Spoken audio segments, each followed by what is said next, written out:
respectfully call with utmost respect Alhaji Dr. Ibrahim Hem Goni to the high table. Let's show some love, please. Thank you very, very much. You're welcome, sir. Thank you very much, sir. Round of applause. Let the applause continue as he steps up to the high table. And the applause is not only for the Conservator General, it's also for his entire entourage here present. Round of applause for them, please. Thank you thank you very much, sir. Ladies and gentlemen, sir, sirs and ma'ams, may I respectfully call on the lead paper presenter, Professor J.O. Oluwoyo. Show some love. He's on the high table here and also on the higher table there taking care of activities and events. A worthy alumnus of the university, a very, very core and critical pillar as it relates to ecology and indeed our universe. Ladies and gentlemen, yes, we've wasted so much time. The theme, as I intimated each and every one of us, is the way forward amidst our environmental challenges. My little knowledge, I can say we are the problem. We are our own problems, basically. Probably any and all of us that probably littered our environment.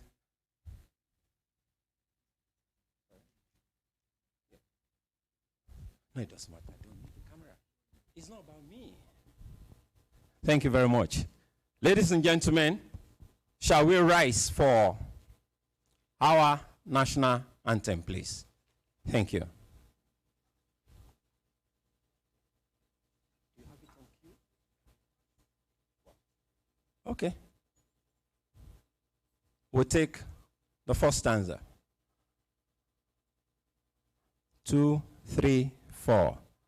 Arise, O compatriot, Nigeria's call obey, to serve our father's land, with love and strength and faith, and make all our heroes past shall never be in vain, to serve with love and might, all nation bound in freedom, peace and unity. Ladies and gentlemen, can we take the pledge, please? I pledge to Nigeria, my country, faithful, loyal, and honest, serve Nigeria with all my strength, defend our unity, and uphold our honor and glory. So help me God. Thank you very much. Ladies and gentlemen, no, please, let's keep standing. Let's take the Great Ife anthem, please, respectfully say. 2, 3, 4. Great Ife, Great Ife, Africa's most beautiful campus. We are just vigilant, progressive, a looter against all oppressions. Forward ever, backward never, for learning and culture, sports and struggle. Great Ife, great, I love you. There is only one great Ife in the universe. Another great Ife is a counterfeit. Great, great, great, great, great. Thank you so much. Let's have our seats. All professors here present, we appreciate you. All heads of departments here, we appreciate you. All head of units, Great Ife students, we appreciate everybody. And our invited guests, friends, and well-wishers of the university, we appreciate you all. Dr. Agbola?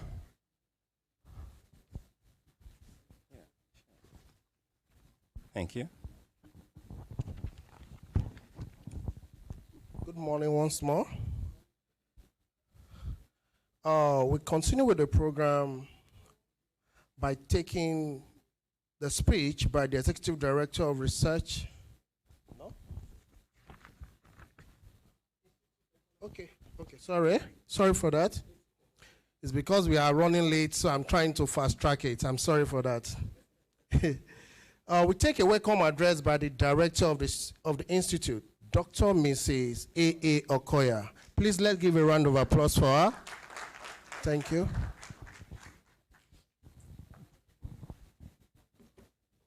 Thank you very much. Great Ife. I want to welcome everyone to this 40th anniversary edition of the Conference of the Institute of Ecology and Environmental Studies, OAU here in Ile-Ife. You are welcome to the most beautiful campus in Africa. I want to recognize the presence of the Vice Chancellor. In absentia, he's very sorry. He said I should relate it again, that he may join us, but the council meeting, he cannot predict when it will end. And that's why all the management team, none of them could come now. So I want to recognize the fact that they are fully with us in spirit. I also want to recognize the presence of the Conservator General, Alhaji Dr. Ibrahim Goni, for National Park Service. Let's appreciate him. And his team, I want to tell you that he has really showed that he's one of us. Because he has been on with the Institute of Ecology for long, and he has even shown me that, yes, I can come anytime and walk into his house and come out without any hassle. Let's appreciate him again. He's been around since yesterday. I also want to recognize the presence of the Vice Chancellor, Professor Temi E. Ologun Orisha, the Vice Chancellor, Olusegun Agagu, University of Science and Technology, Okitikupa. He also sent his apology because they fixed his own council meeting again to clash with this just of recent. So he's ably represented by Professor Ogunsimeyin, and he has been at home since yesterday. Let's welcome him. We want to recognize the lead paper presenter, Professor J.O. Olowoyo from Florida Gulf Coast University, Fort Myers, Florida, USA. You are welcome, sir. All the management team, the deputy vice chancellors and other principal officers are also recognized. Provosts of colleges and deans of faculties are recognized. I want to also recognize all heads of departments and professors here present, other members of academic staff here present, members of the university community, and conference participants, both physical and online, and other invited guests. Our great Ife students, great ecology students, gentlemen of the press, distinguished ladies and gentlemen. On behalf of the Governing Council, the Senate, staff, and students of Obafemi Awolowo University, Ile-Ife, Nigeria, I warmly welcome you once again to this great and environment-friendly citadel of excellence in learning and culture. We are gathered here to participate in the 40th anniversary edition conference of the Institute of Ecology and Environmental Studies, OAU, Ile-Ife. My sincere appreciation goes to God Almighty, the all-sufficient God, who has made this day a reality.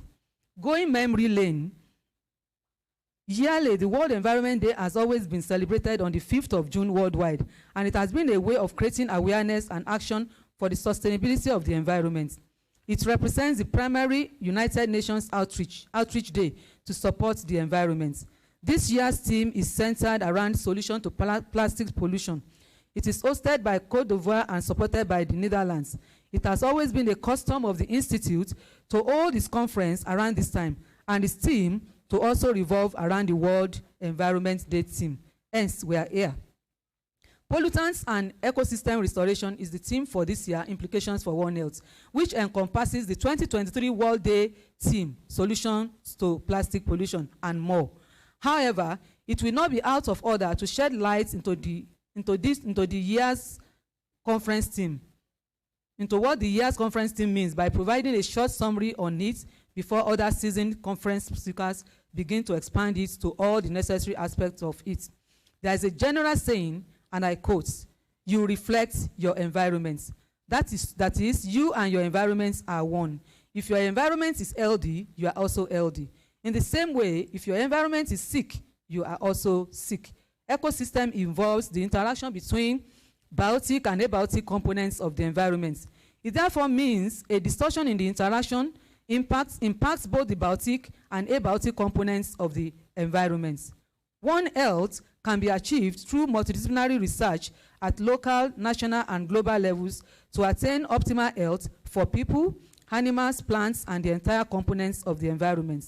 Pollutants introduction into the environment is the cause of most environmental challenges the world is facing now. This introduction is mostly anthropogenic. There is need for sensitization and mitigating measures to prevent further pollution. Restoration is also key in sustaining our natural ecosystem. Therefore, this conference is imperative at this time of greater and emerging pollutants confronting our nation and world. It is a way of joining the rest of the world in celebrating World Environment Day, and also a way to gather academics and researchers together to rub minds on the conference theme, restoration of the environment through pollution prevention, treatments, and waste to value-added products as a way of ensuring one health of our planet will be a highlight conference discussion.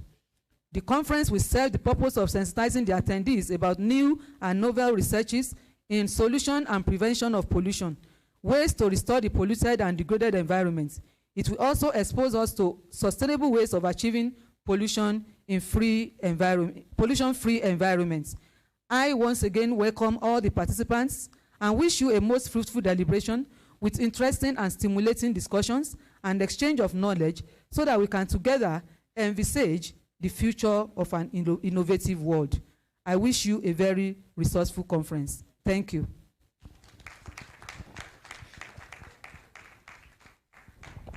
Bigger round of applause for the Institute Director, Dr. Mrs. Okoya. Here with us is Professor Okoya, the pillar and the post. Round of applause for him, Professor Okoya. Professor Adewale is also here with us. Dr. Matthew is here with us. The introductions will be in phases. God bless you all. Thank you very much. Ladies and gentlemen, on our program, the anniversary chairman's opening remarks. Unfortunately, he's not with us. Professor Michael Faborode, our former Vice Chancellor, very active one at that, is away. He extends his goodwill. I had a few words with him briefly outside just now. He extends his very warm regards, first to the Conservation General, and everybody here present. And indeed, everybody that is conscious and interested in having a very safer world for all of us. Round of applause for him, please. Thank you very much. Sorry,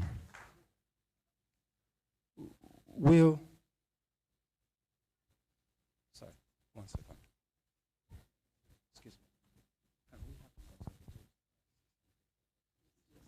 Ladies and gentlemen, with due respect to everybody here present, may I respectfully call on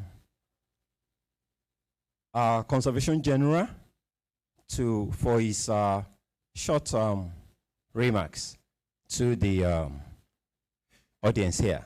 Round of applause for our boss here. Thank you.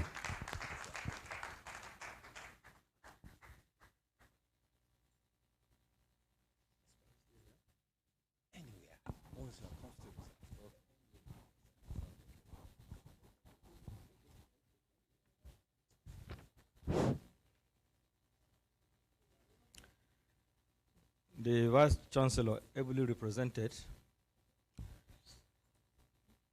though said to be with us in spirit, the members of the Governing Council of the University, all provosts and directors of schools, deans of faculties, heads of departments.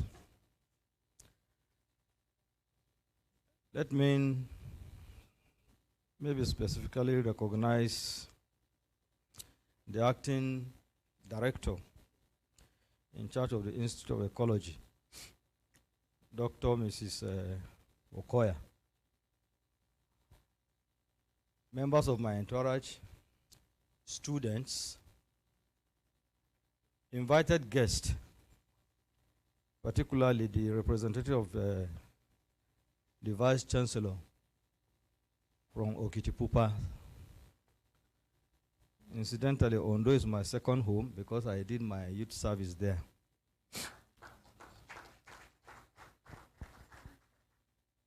Ladies and gentlemen, let me start by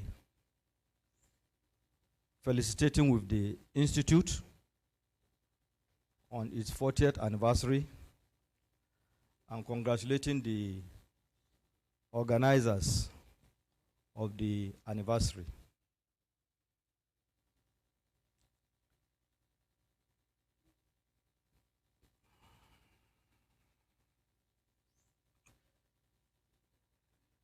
I am most delighted to be here in person, not by proxy or sending somebody to represent me, because of the importance I attach to the activities of this institute.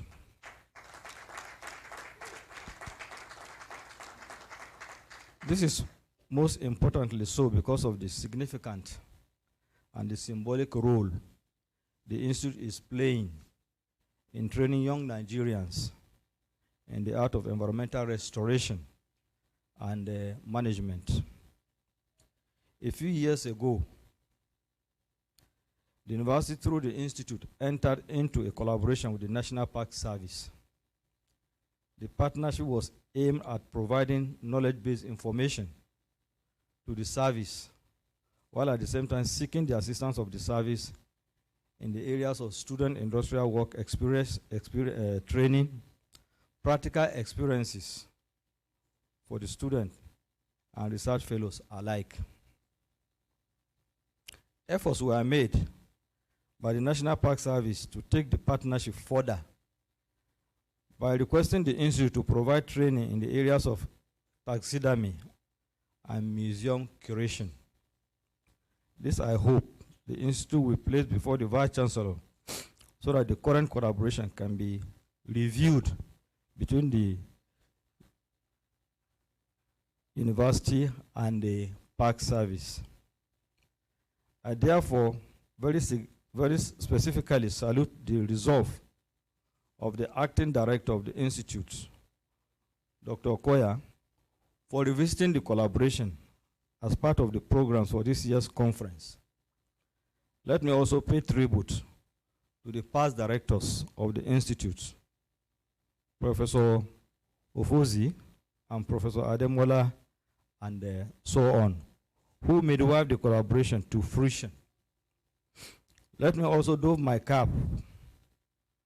Though somebody say he does not have a cap, I have a cap, so I can dove it for the Vice Chancellor, who provided the institute with the opportunity to enter into the collaboration, as I'm confident that without his approval, the institute will not have entered into the collaboration. The theme of the conference, pollutants and ecosystem restoration for wine health, is apt and closely revolving around this year's World Environment Day theme, which is solution to plastic pollution under the campaign Beat Plastic Pollution. But the question is, what is the response of governments at all levels to the issues of pollutants, the ecosystem, and the way it affects the lives of the individual? So it is therefore desirous of government at all levels, federal, state, and local, to minimize the effect of pollutants on the environment by reviving the weekly and monthly environmental sanitation campaigns in their various states.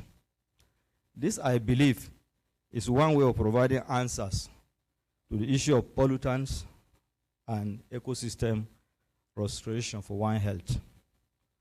On the part of the National Park Service, I want to assure the Institute that the collaboration will be sustained through efforts to meet up with the agreements enshrined in the collaboration. On this note, therefore,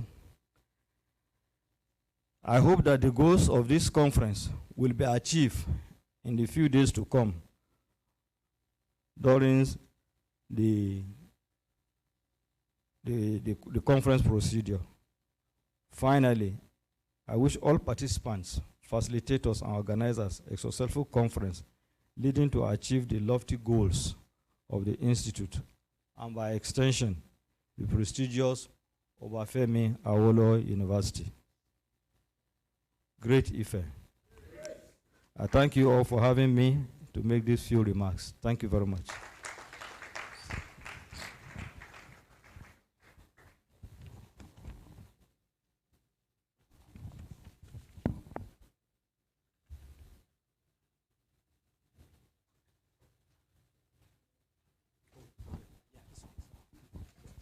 Ladies and gentlemen, let's give him a thunderous applause, the Conservator General.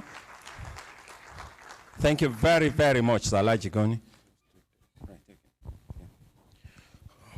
Okay, so now we take announcement by the conference committee chairman in person of Professor Joshua Oluwole Olowoyo. A round of applause for him, please.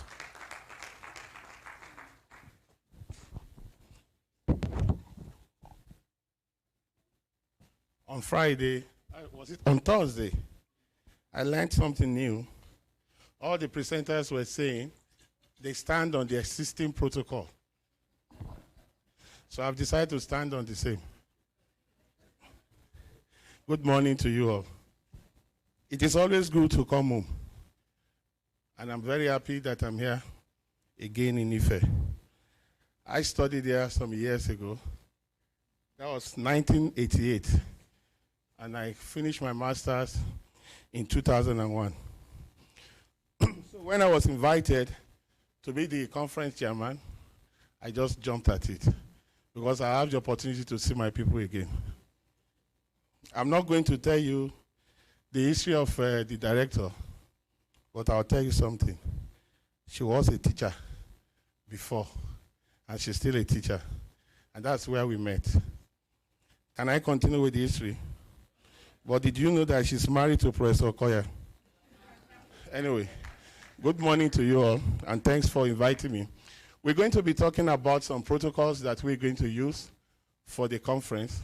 If you look at the program, we have two parallel sessions, and these sessions will run concurrently. So we're going to have two halls, Hall A and Hall B. We're going to have presentations by various categories, and we have prizes at the end of the conference. So please, before you start your presentation, please signify or tell the session chairperson that you're either MSc student or PhD student or a postdoc. When we say postdoc, we want someone who has just graduated not more than 5 years ago. So people like me, people like Dr. Okoya, Professor Adewale are not entitled to any prize. Thank you so much for coming. So they will just be here to assist and to see what we are doing. And to all the presenters, please feel free, be at home, be yourself. This is not an exam hall. We are here to learn from you. You did the work. We are just here to observe what you have done. And we're just going to ask you friendly questions.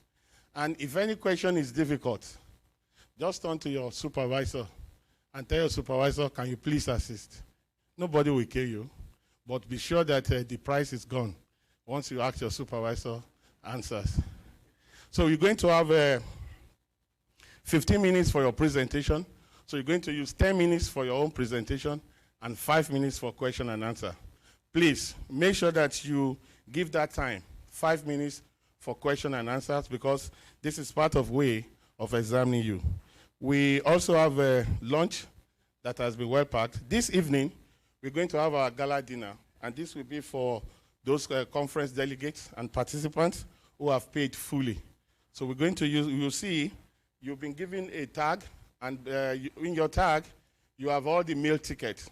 And as soon as we start, you present the first meal ticket very soon, then you get your package for the meal. And then, please, while this session is on, while the presenter is presenting, please, let's put our cell phones under the silence mode so that we don't disturb the presenter. You know, when someone is presenting and you are busy talking or receiving phone, you are simply sending a message to the presenter. Whatever you are saying is not important. And you're simply telling the presenter you've wasted your time in conducting that particular research. And that is not what we are here to do. We are here to learn from one another. Be you a full professor, be you a graduate student. We're going to learn. Learning, they say, a continuum. So this is an opportunity for us to learn. And please, do not shy away from the fact of getting contacts. And if someone asks you a question during your presentation, you're unable to provide an answer, after you might have presented your work, go back to that person so that he or she can explain better. And you're getting what I'm trying to say. I'm talking to the student now. Go back to the person who has asked you the question and interact so that you can learn more. We will also tell you where the toilets are so that we go there. And please, whenever we want to go to the bathroom, let's use the doors at the back, not in front, so that we don't disturb the presenter. I think let me stop there for now. As we go further, if there's any other announcement, we will give you. Once again, thank you, and you are all welcome for this conference. Thank you.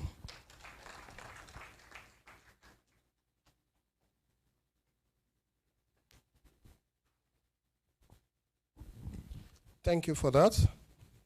While the Conservator General was actually giving his remark, we have one of our boss from the Department of Biochemistry, Professor Raphael Okonji, coming in. He's here with us, please. Let's welcome him.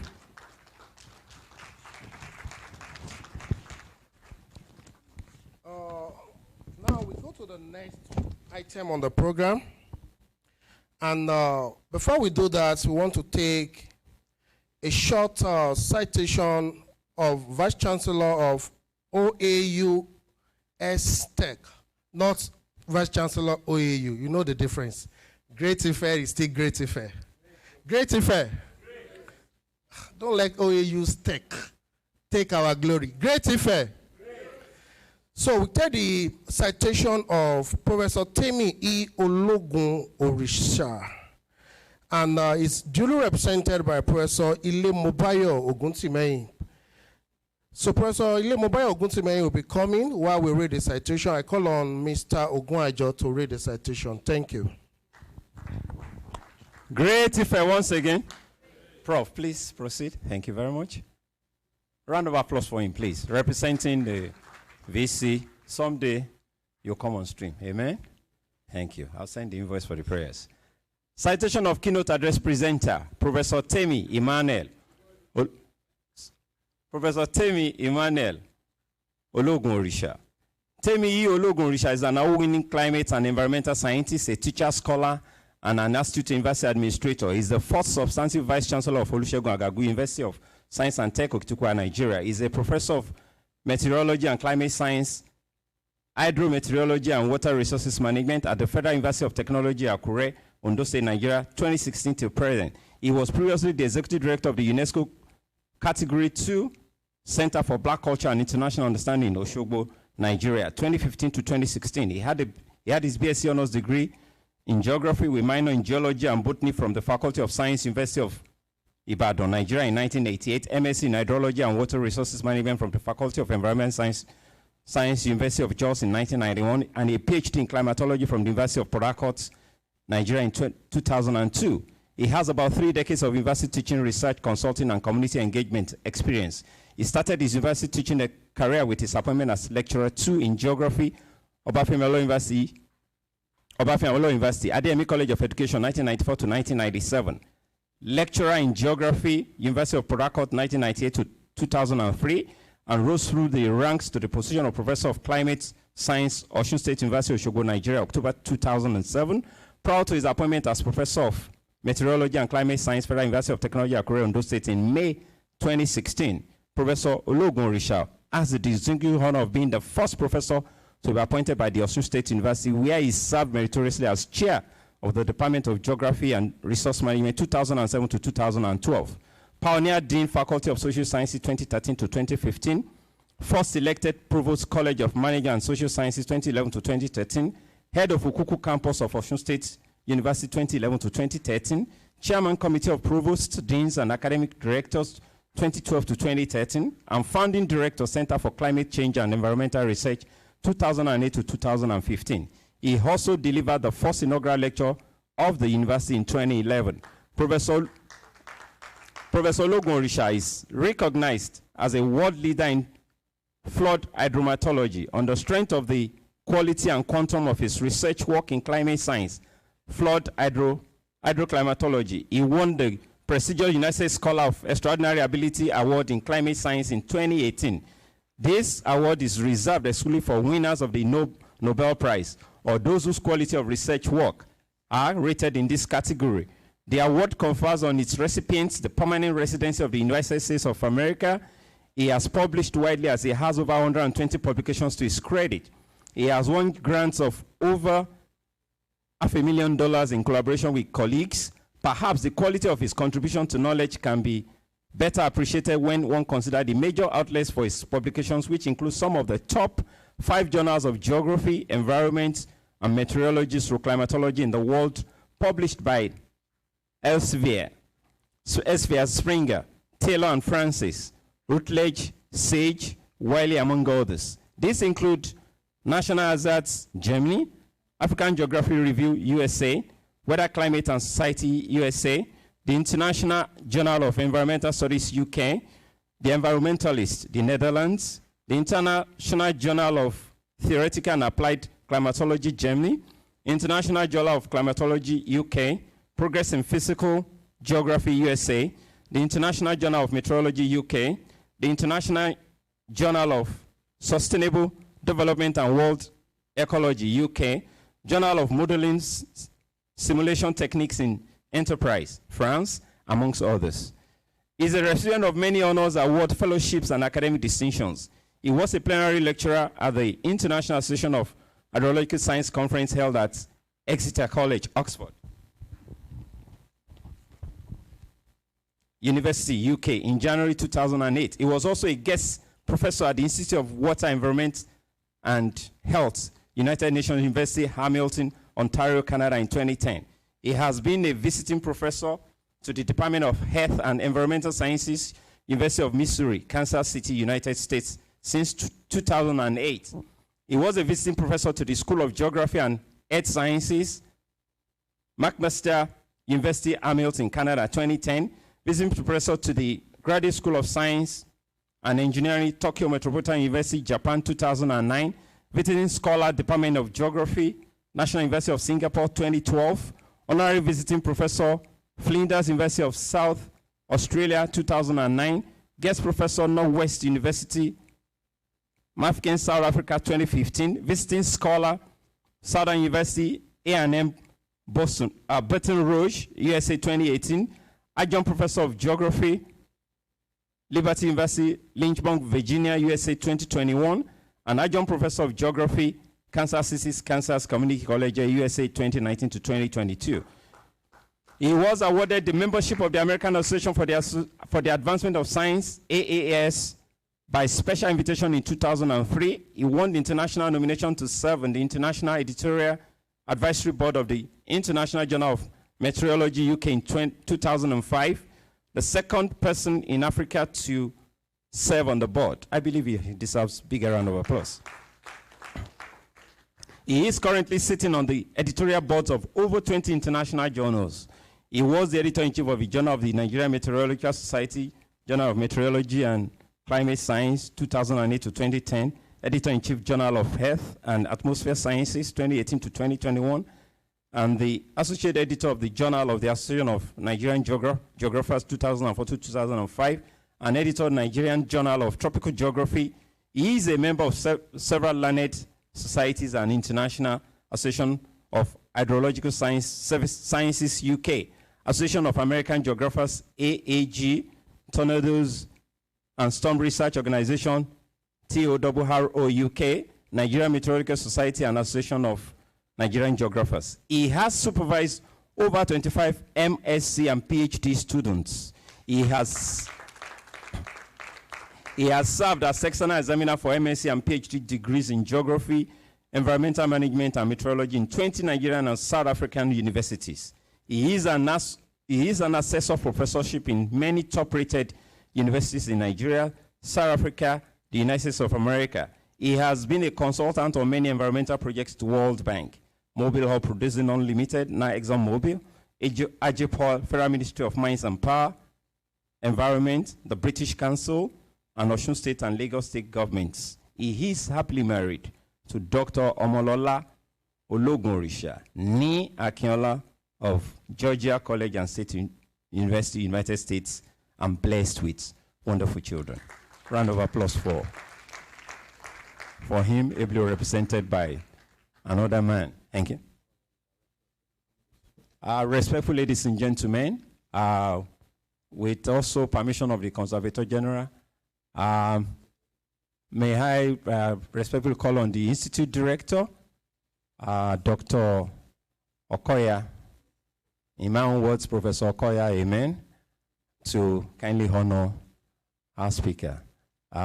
Conservator General, sir, I will kindly and humbly doff my head, since there is no cap, so that you join them for photo opportunity. Bless you. Round of applause, please. Thank you. Yeah, it is my honor, sir, Professor Temi E. Ologunrisha. I want to say that meeting Professor Ologunrisha, the mark that it puts in my life cannot be removed. I met him at a conference like this, and the relationship has grown to a very high level that he was even calling me right there that he is very, very sorry that he's not here, but I know he has higher calling. So I want to appreciate Professor Ologunrisha, who is ably represented here, for this award of excellence that the Institute of Ecology and Environmental Studies is presenting to you, for presenting the keynote address at the 40th anniversary conference edition. You are recognized and we love you. Thank you.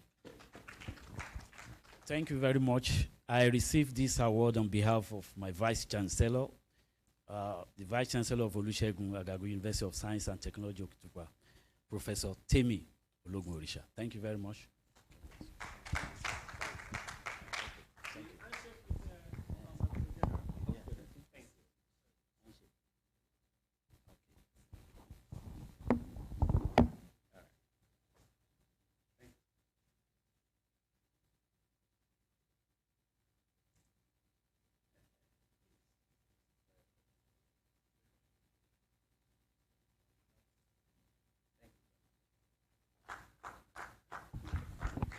Thunderous applause, please, ladies and gentlemen. For those of us at the back, can we please, since we are not against the team, please can we move forward? Thank you. God bless you. Thank you. Good morning, everyone. Good morning. I'm highly honored to represent Professor Temi Ologunrisha here today. Listening to his citation, I was just blushing that he's an accomplished academics. He's a trailblazer, and all of us working with him, we look up to him in one area or the other of administration. So thank you, Institute, for giving the award to him. And I'm sure that if not for council business, which is a serious business, and I'm sure that's the same reason our Vice Chancellor in OAU here is not here. He would have been here in person. Having said that, I have learned to stand on existing protocols without breaking the protocol. I also want to recognize the presence of the Director, Conservation and Parks, who has given his speech earlier on, the Director of the Institute of Ecology and Environmental Studies, all professors here today, the HODs of departments, directors, and the head of units, our students at all levels, undergraduate, postgraduate, and even postdoctoral students. I recognize all of you. I don't know if we have gentlemen of the press, but I know we have students who are press, who are working as press, we also recognize. And I do hope when I receive is a message that I should represent him. I said, Prof, you have written a lot in that because I look at it, it's about 6-7 pages, double print that I hope I will be able to deliver this message. He said, no, I lay my hands on you, receive my anointing. So go there and perform. So I'm here to deliver this address, which is a keynote address delivered at the 40th anniversary edition of the Conference of Institute of Ecology and Environmental Studies of Obafemi Awolowo University, Ile-Ife, Osun State, Nigeria. Professor Temi E. Ologun-Orisha, Vice Chancellor, Olusegun Agagu University of Science and Technology, Okitupa. Well, yes, the lecture will be projected here. According to the lecture, it has been divided into some sections. We have the introduction, the biodiversity, ecosystem degradation, air pollution and human health, climate change and the environmental impacts, ecosystem resilience, benefit of ecosystem restoration, restoration approaches, the One Health, which is a concept for the 21st century, and conclusion. I go straight to the introduction. The degradation of ecosystem by pollutants can have serious impact on human health.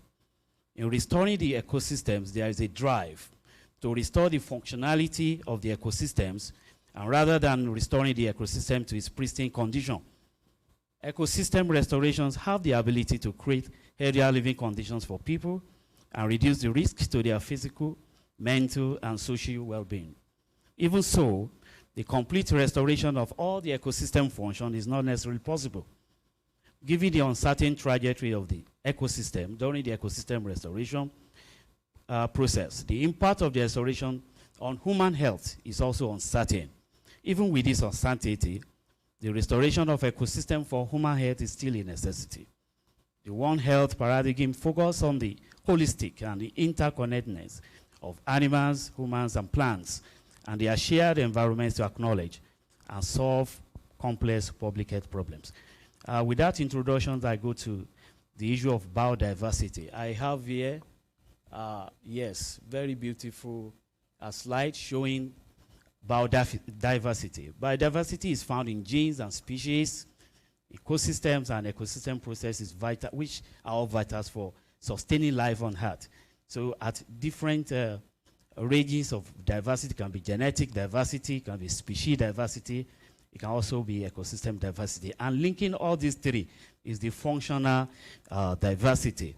So we can see in that small picture at the other side of, and that moves in a circle. So everything is a circle. I want to say that I believe that from the beginning, maybe when God created the earth, though the ecosystem has been complex and there was order, you know, in the ecosystem, things were following the natural dimension until man that was asked to take over the management of the earth and its resources started, you know, over exploiting those resources at the rate that is greater than the one that they can naturally be restored.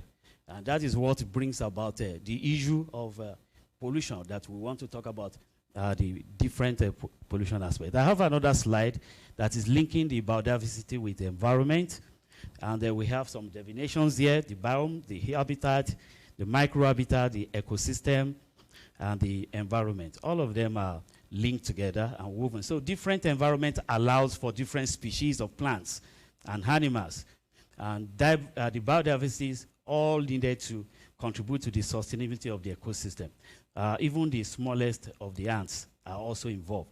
And I think some school of thought knows that man is also part of that biodiversity. Now, ecosystem degradation. What do we mean by degradation? Injury, damage that is done to the different components of the ecosystem. I have here farmland, forest. These are different ecosystem that we can have: fresh water, grassland, shrublands, and savannas, mountains, oceans, and coast, peatlands, and urban areas. I said for farmland, 20% of cropland, and they get exposed to human beings. Those are classified as traditional, you know, pollution. But when we talk about those that are produced, from the industries that have high impact on the country, that have high impact, that can move from one country to the other, that can be transmitted through air, and they move from the point of pollution, that's source point, to non-source point. Then we talk about carbon monoxide, we talk about lead, we talk about ground level ozone, we talk about particulate matter, we talk about nitrogen dioxide, and we talk about sulfur dioxide. There are some that are not mentioned here, like POPs, persistent organic pollutants, PCCDs, and all the rest.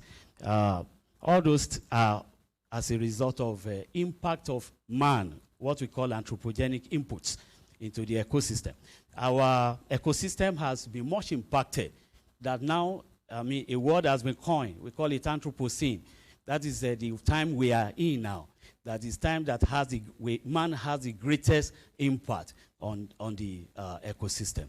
And if we do not do, I know there are a lot of efforts actually at restoring or solving problems that are linked with pollution. For example, there was a Stockholm in Sweden. There was a meeting in 2001, which was signed into agreement, and the implementation started from 2004, banning production and use of POPs. But with all these meetings, we see that the rate of pollution is always on the increase. It's still on the increase because the rate of production of these pollutants far exceeds the rate at which we are combating them. So carbon monoxide is an oxide of carbon, just like we have carbon dioxide, which is also carbon dioxide is very useful for plants, just like oxygen is useful for human beings and animals. But carbon monoxide is toxic and is injurious at various levels of concentration. We have lead. Let me go quickly through lead. Sources of lead emission vary from areas to area. I know there was a time that gasoline was leaded. Tetraethyl lead was added to gasoline to boost the octane rating, the combustion, so that they can combust very well in the petrol engines. But I think for now, the rate at which they are added has reduced as a result of efforts of WHO and other world organizations, fighting the use of lead. So at the national level, major sources of lead in the air are all metal processing and piston engine aircraft operating on leaded aviation fuel. Other sources are waste, incinerators, utilities, lead acid battery manufacturers, and the highest concentration of lead are usually found near lead smelters. We also have natural sources from volcanic activity, airborne soil, and which are all sources of the natural lead that we find in the atmosphere. What are the effects of lead? The next slide, please. Okay. As a result of the EPA regulations, Environmental Pollution Agency regulatory efforts, including removal of lead from motor vehicle gasoline, the level of lead in air has decreased by 98% between 1980 and 2014. Once lead is taken into the body, lead distributes throughout the body, in the blood, and is accumulated in the bones. And depending on the level of exposure, lead can adversely affect the nervous system, kidney function, immune system, reproductive and developmental systems, and the cardiovascular system. Lead exposure also affects oxygen carrying capacity of the blood.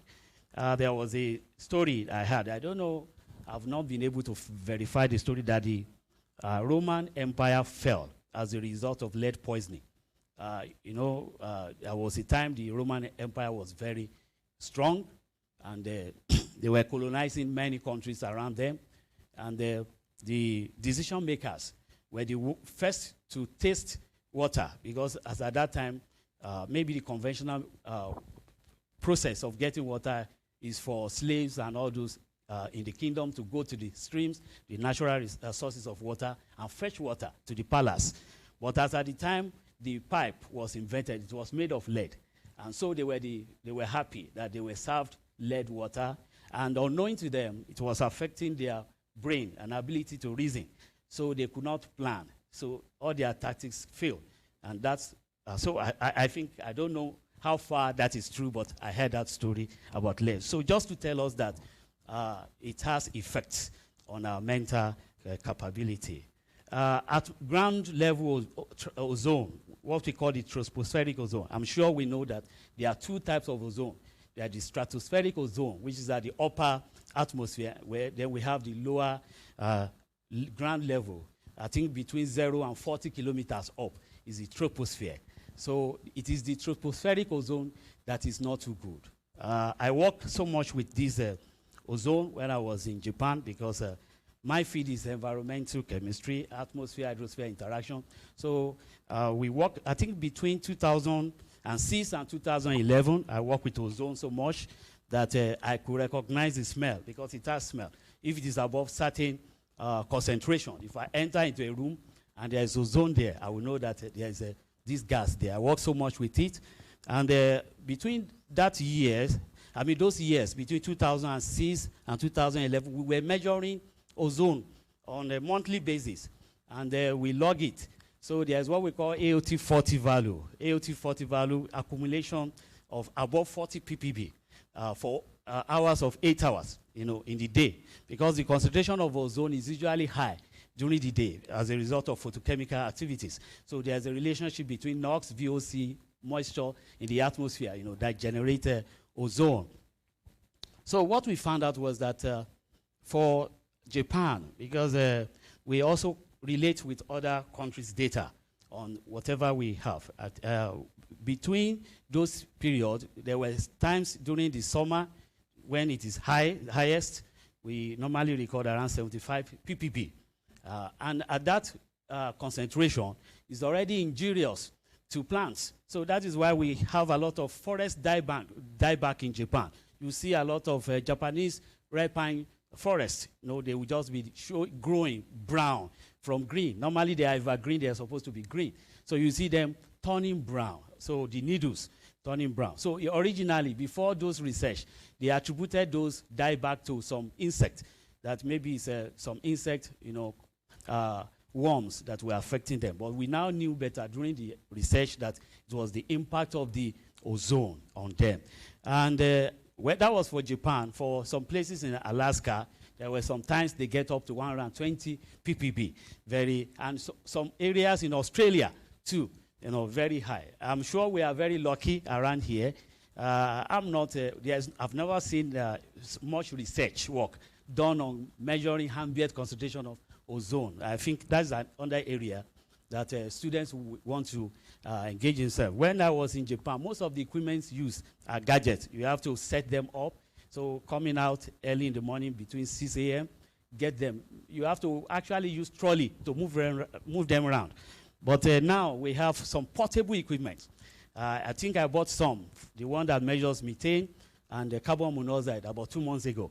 And I found that those equipment are handy, so making it possible for research, such research to be conducted in this part of the world. So which means that if we have some students who are ready to work in that area and able to collaborate, your supervisors, this part of conference is a meeting point for such collaboration. So for women, I think the WHO standard for ozone exposure by human is 0.1 ppm for an exposure period of not more than 8 hours. That is for acute exposure. Then we can have some chronic exposure. That's just 0.2 ppm for 15 minutes. So above that concentrations, that is injurious. So there are some health effects that inhaling ozone can bring, pulmonary diseases and all those things. Cancer, can be triggered by concentration of ozone. And my worry now, in Nigeria, when I came back from Japan, 2011, and I discovered that a lot of people work with serographic equipment, not knowing that those equipment also generate ozone, and that is indoor pollution of ozone. So many people don't know. Those equipment comes with specification. As if you want to use this particular equipment, the airspace, the room dimension, and all those things are attached to them. And many people don't know. If you go to, I think, I live in Akure area, Ojaoba area, you will see small shops, a lot of people crowded here. You have a printer, you have a photocopier, And then sometimes fax machine also emit ozone. So those are areas that we need to take action as individuals and corporately as a country to reduce exposures to ozone.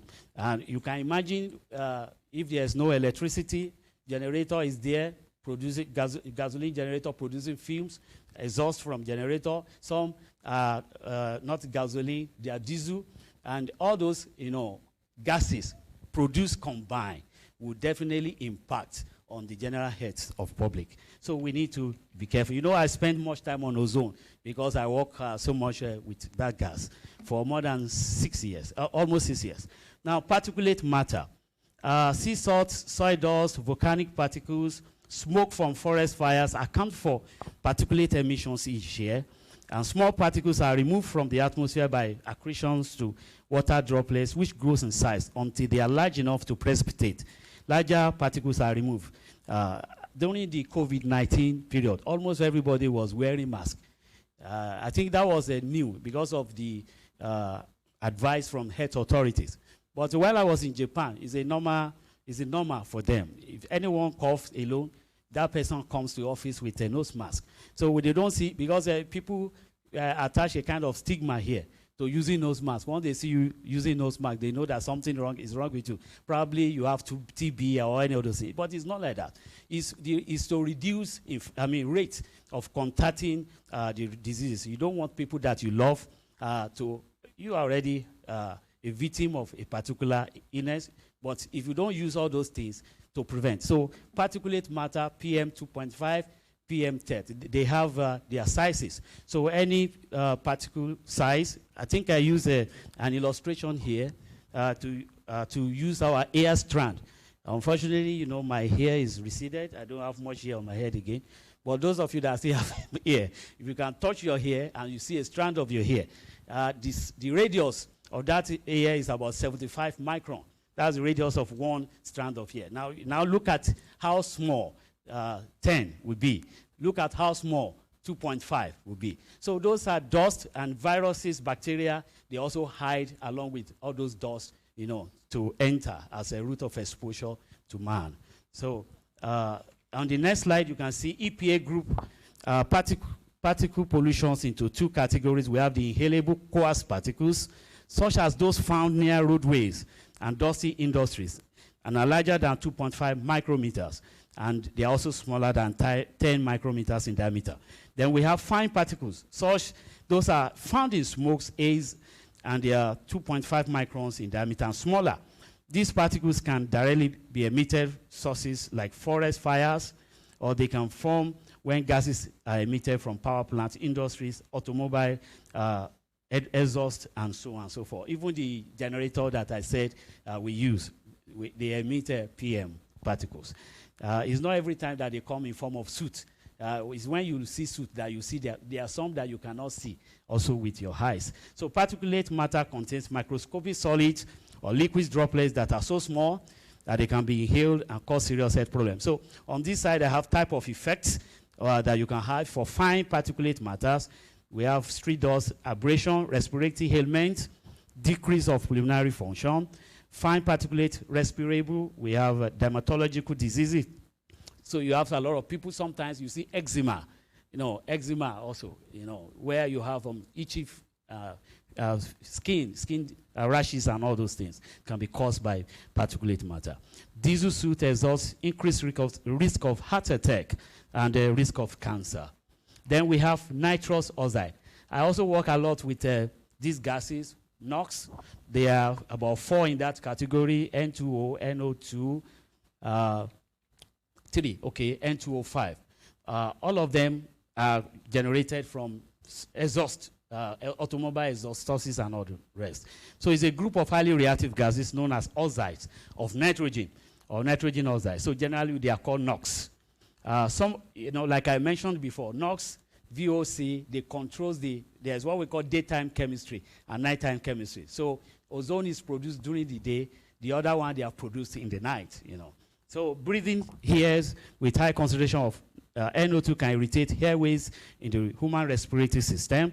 Such exposures over short period can aggravate respiratory diseases, particularly asthma, leading to respiratory symptoms such as coughing, wheezing, and difficult breathing. Hospital admissions and visit to emergency rooms. Longer exposures to elevated concentration of NO2 may contribute to development of asthma and potentially increase susceptibility to respiratory infections. People with asthma, such as children and the elderly, are generally at greater risk and the effect of the NO2. NO2, along with other NOx, react with other chemicals in the air to form both particulate matter and ozone. Both of these are also harmful when inhaled due to the respiratory system. Then we also have another notorious gas, which is sulfur oxide. We all know when in chemistry undergraduate, they said the gas that comes with a rotten egg, you know, then you know that is sulfur dioxide. So the largest source of sulfur dioxide in the atmosphere is burning of fossil fuels by power plants and other industrial facilities. Smaller sources of SO2 emissions include industrial processes, extractions of metals from all natural sources such as volcanoes, locomotives, ships, and other vehicles, and heavy equipment that burn fuel with high sulfur content. At high concentration, gaseous sulfur dioxide can harm trees and plants by damaging foliage and decreasing growth, and can contribute to acid rain.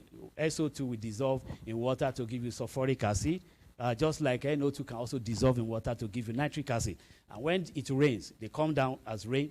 They impact negatively on plants, buildings.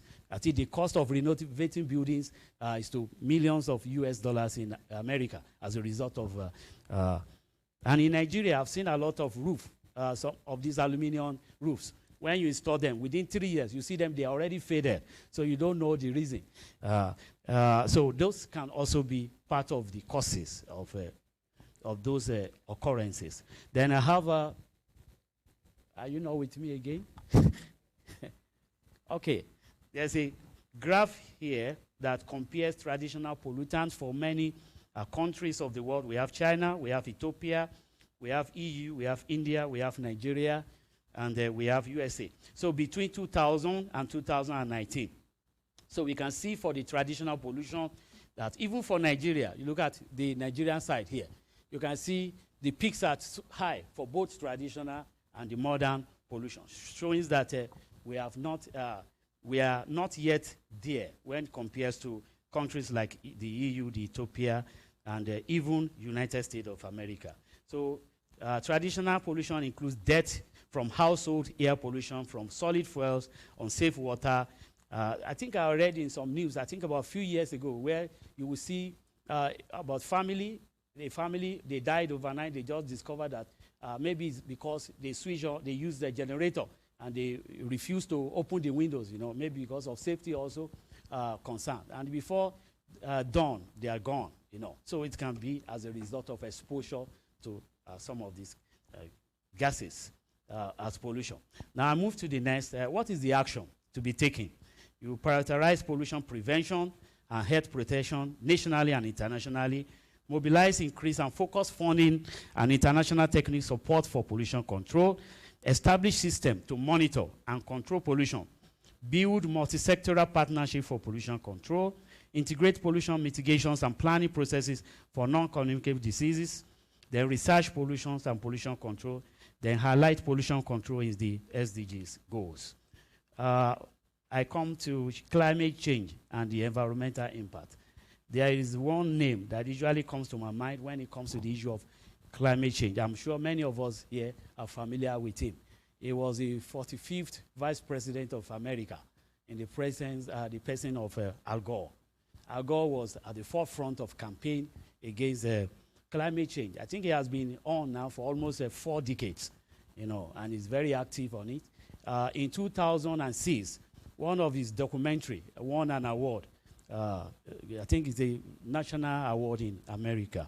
And the title of that documentary, An Inconvenient Truth. I mean, when it came out, some of us downloaded it and we watched it. Very interesting and very informative too. And when it came out, there were a lot of controversies. Some people don't believe him. Said, well, there can't be anything like the consequence. There will not be earthquake. There won't be flood, and there won't be. I was in Japan, 2011, February, when we had a tsunami.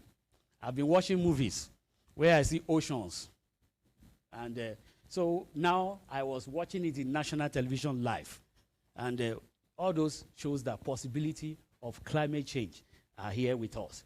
Is that we know it? And also recently we have COVID-19. Well, a lot of controversies also on the sources of COVID-19. So when we get, there's a place where we'll talk about that later. So more extreme weather events, these are climate changes and their impact on the environment.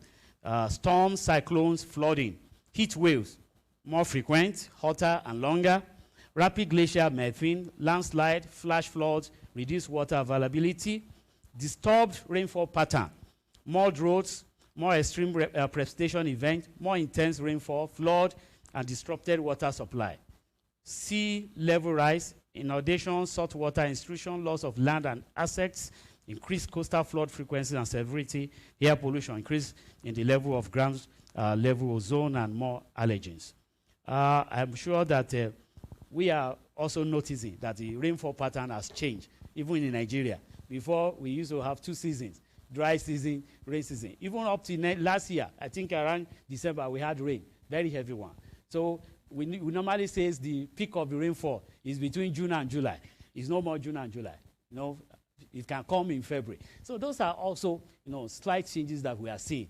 Even though we are the tropics, that we feel that well, the result of the impact is minimal compared to those in the temperate region. So I have here climate change, and there are 5 drivers, direct drivers. That's the next.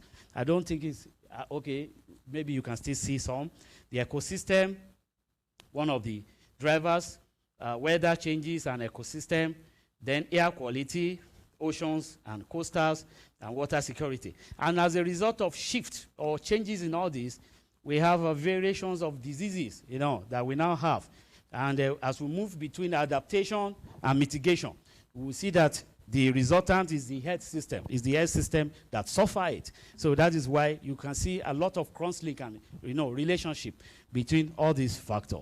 I can't explain more because of our time here. But the next slide, this was placed in 1996. That was about 27 years ago. And you see diseases that were at us then, they were associated with climate change. Malaria, schistosomiasis, just to mention a few, onchocerciasis, dengue fever, yellow fever, etc. So that data is also there to prove that even since then, we have been fighting against climate change. Now, what is the step forward?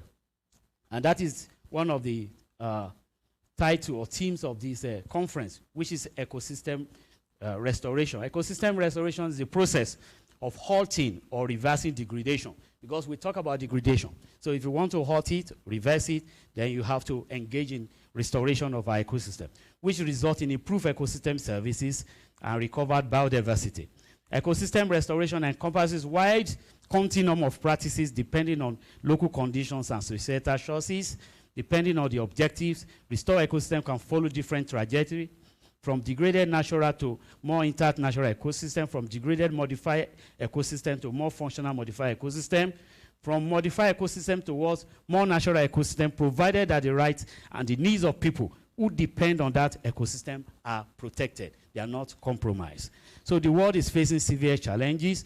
Billions of people around the world are suffering the consequences of climate change emergency, food and water insecurity, and more recently, the COVID-19 pandemic.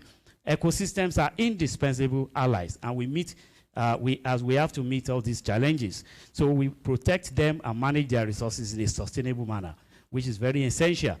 And increasing the protection and sustainable management of our remaining natural landscapes and oceans will not be enough. The planet degraded ecosystems and huge benefits that they can provide must be restored. So I have also here another graph that shows damaged ecosystem, which is down there. If you neglect, you don't take any action, there will be further deterioration. So it will move down to low. So you have on this side, you have ecosystem structure become low. And if you want to move towards high, though it's time and costly, to cost you time, it is also costly in terms of money. But you can also allow it to follow natural regeneration. You can't achieve more with that. Then you can rehabilitate it. If you rehabilitate it, it's okay, but you cannot get the desired effect as you put more conscious effort, where you have complete restoration. So what is desirable for us is a complete restoration of our ecosystem. Benefit of ecosystem restoration, we have more benefit. Because of time, I need to go through this one also. Health and welfare, we have clean climate regulations and disease prevention. For water, providing clean water, sanitation and irrigation. Fresh water is essential to food security, energy production, and health. What are the approaches towards the next slide? Approaches towards restoration. We have ecological restoration, when you assist the recovery of the terrestrial, the freshwater, all the components of the ecosystem that has been degraded or damaged, destroyed. You assist them. Then you can also consciously put in place, for example, I use aquatic ecosystems here, where you take fish from. The economy of the world now is moving, well, my vice chancellor always says, is moving towards blue economy. So what you can harness the resources from the ocean. But as much as we want to harness all the oceans, the resources from the ocean, we must consciously make effort also to replenish them and replace them. So we don't take all the fishes in the water and sell them and eat them, because we have to plan also for the future. What is done in Japan is that they invest more on their oceans. You know, tuna, Japanese like tuna a lot, tuna fish. And a lot of money, you know, they make from tuna. Even that one, they go to the oceans, they net it, they put net, so that their own fish that they are farming will not go to China, because, you know, the same water connects Japan and China. So those are some of the things that could be done, that as they are fishing some bigger ones that are mature, the younger ones that they are farming will grow and replenish them. So we have forest and landscape restoration, we have regenerative agriculture, we have rewilding. Then we come to the issue of One Health. Which is, initially, when you see One Health, you think that is the 24th century. No, it has been on for many centuries. It has passed through different phases, and a lot of people that have worked, you know, very well, actively well, to maintain that World Health that we are talking about today. So I just, on this slide, you see malaria. Malaria was connected with Mal area. So some areas that they have so they don't go there around that time. Say, this place, don't go there. Maybe there are a lot of vectors, mosquito vectors there. Then they didn't know that it was caused by a mosquito, that's contact with an animal. So One Health, what is One Health? The concept, human health is inextricably linked with animals and environmental health. One Health seeks to increase communication and collaboration between the human, animal, environmental health professions. One Health is linked with food security. So we can see zoonotic diseases, risk from wildlife, livestock, and pests. Over 75% of emerging infectious diseases are zoonotic. Zoonotic diseases are diseases that you contact by, you know, contacting animals, you know. So 60% of human pathogens are also zoonotic. Most agents of bioterrorism are zoonotic. Beyond zoonosis, diseases processes across species are shared. Food security is important. So even to the age shown here, you can see in that figure where civilization depends on the food security. I also have here a chart that shows the connections between socio-economic trend and environmental challenges, where you have climate change, biodiversity loss, land degradation, and water security. Some facts about food security: agriculture and food security forms the foundation of civilization. Food security is inextricably linked with global health and sustainability and international security. There is no global health without global food security. Many diseases, I'm sure we are familiar with some of them: Ebola, Zika, Chikungunya, SARS. SARS, maybe for those who temperate, are emerging and spreading because of widespread deforestation, environmental degradation, bushmeat consumption linked to food security. Global climate change affects food security. So in the 18th century, there was an opposition to vaccination. There was, in the 19th century, there was some researches that were conducted, you know, on animals that were linked, that were able to find solutions to some of the diseases, you know, affecting man. In the 20th century, this was taken from an article in 2004. Even as of 2004, you can see some of those diseases. Next, please. 20th century now. You can see typhoid. Yeah, thank you. God bless you. So, typhoid fever. I underline typhoid fever. I underline drug resistance, malaria, hemorrhage fever, HIV. Even as at then, you know, almost 2 decades ago, cholera, Lassa fever. Of recent, you know, there were cases of Lassa fever in Ondo and Kogi State, you know, and some other places also very close to the north. We have human monkeypox. I think this year, early this year, there was issue of this monkeypox disease also, that there was an outbreak of monkeypox disease. So it's not of recent that, but you see them coming and reimagine again. So we call them reimagine infection disease throughout the world. Now, why are these diseases emerging again? Because they are emerging because of increasing global population pressure, deforestation and environmental destruction, intensive agriculture, global trade and travels, and climate change. What are the challenges of the 21st century? It requires a new paradigm of solutions that we call the One Health. It takes charge of zoonotic diseases, of cancer, of cardiovascular diseases, metabolic diseases, neurological diseases, degenerative diseases, and injuries, and others. So human and animal get the same diseases, ultimately. I remember while I was still in Japan, you know, they had mad cow disease around that time. And, you know, a lot of cow, fat one, when you look at them, if you are the farmer that owns them, you will wink twice before you, they were all burnt and destroyed, you know, as a result of mad cow disease. So they are linked together. So therefore, new therapeutic discoveries can benefit all species. Human and animal health, which is they have to have a symbiotic pest, livestock, wildlife, benefit of physical health, benefit of mental health, benefit of social health, and benefit of environmental health. Owning a pet improve human health. I remember when I was young, my grandfather used to keep cats then, and he was never bored. So sometimes when there was no one at home, he would be speaking with the cat and be interacting with the cat. You know, that keeps boredom, you know. Yeah, I think he died at the age of close to 89 or 90. So he didn't die early. So, and I also discovered that many Japanese, when I was in Japan, I think Japan has the highest life expectancy in the world now. You see, majority of them also keep pets. Dog, beautiful ones, you see them, they sew clothes to them, they move around, and they have culture. They call it sampo shimas, you know, let's walk. They walk, so it's like exercise. They walk in the morning, let's go. They say, let's go and do sampo shimas. Sampo shimas means walk. So they walk around. By the time they come back, they have covered some kilometers, and that's also good for their health. So risk must be acknowledged. That is risk with some of those animals also because of the diseases they contact. One has to be careful when you want to raise them, you want to keep them as pets. You have to have knowledge of. So they have very good facilities for taking good care of their animals. They have doctors, animal doctors, that visit them from time to time, check them, check their health status. They also take them to clinic, their animal clinic. Well, the budget for some animals are more than budget of some households in Nigeria. So that's just it. Zoonotic diseases and some people at greater risk, chronologically immunosuppressed, the HIV, AIDS carrier, organ transplant recipient, people with autoimmune diseases, pregnant women, infants, and very young children.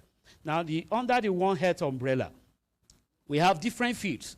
We have the environmental health, the ecology, veterinary medicine, public health, human medicine, molecular and microbiology, health economics, the ecosystem health, the population. All those are in those categories. So you can see the different umbrella. So these are areas that of collaborations that comes together, you know, to actually form One Health.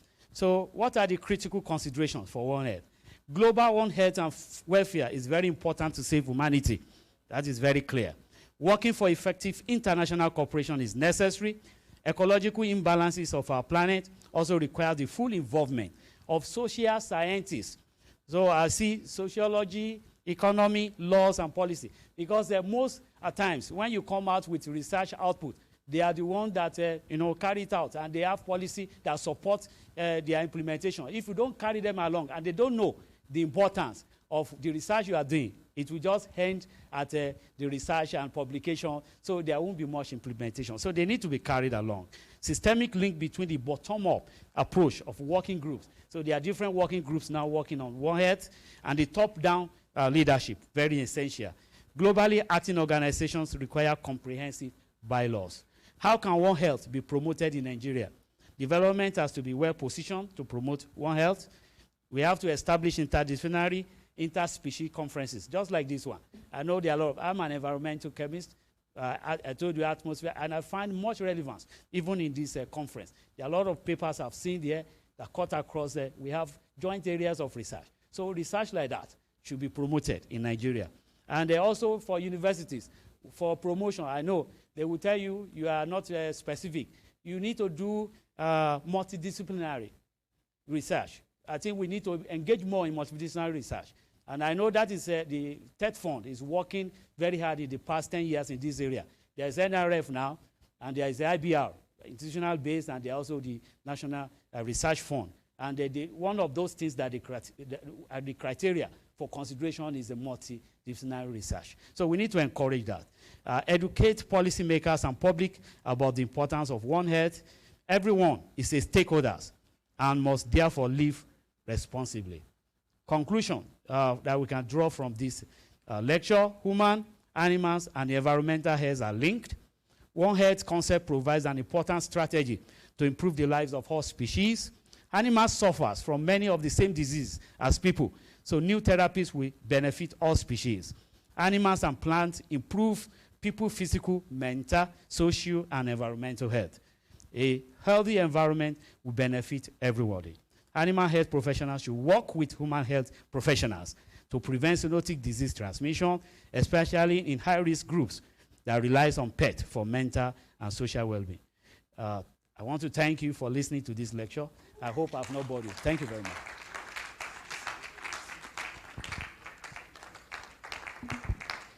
Thank you. Thank you very much. Please let's all acknowledge Professor for the wonderful delivery and our submissions, which is a clear call for each and every one of us to be friendly with the environment, and for us to be conscious if we want to stay alive, whether we are Muslims or Christians, because the whole idea is our environment. If we choose to take care of it, we'll get the results. If we don't, we'll pay the penalties, further than what the penalties that we're paying right now. Round of applause for our speaker once again. You did a wonderful job, sir. We fed from his fountain of knowledge, and I guess we are well fed, though item 7 is coming soon. Thank you. Ladies and gentlemen, respectfully, may I call on Professor Badari Eso, representing the librarian. Is he here? Sorry. By today's calling, you are Professor Badari, sir. Please, respectfully, maybe you want to step up to the high table since you are representing the librarian. Please, let's encourage him with our applause. By extension, you're a principal officer here. Professor, please. All the way. Thank you. Ladies and gentlemen, while our lecture was going on, our very distinguished professionals from NESREA, National Environmental Standards and Regulations Enforcement Agency. Regulation control, I won't say enforcement because we are not forceful. The gentlemen are here. A round of applause for them. Representing the DG is, I'm tempted to call you Mazi Elijah Hen Udofia. Please, round of applause for him as he steps up to the high table, joining the Conservator General out here. Round of applause as he proceeds to the high table. This is the higher table. Let's pump our hands together. Thank you. With him is Elder Obagiri Toyin, the state coordinator NESREA. Round of applause for him, please. Thank you. Also with the NESREA team is Elder Ugbade Henry. Round of applause for him. And I guess Madam Obasa Busola, round of applause for her too. Thank you. Ladies and gentlemen, with due respect to everybody here present, I believe we are enjoying ourselves, aren't we? So let's jam our hands together for ourselves. Thank you.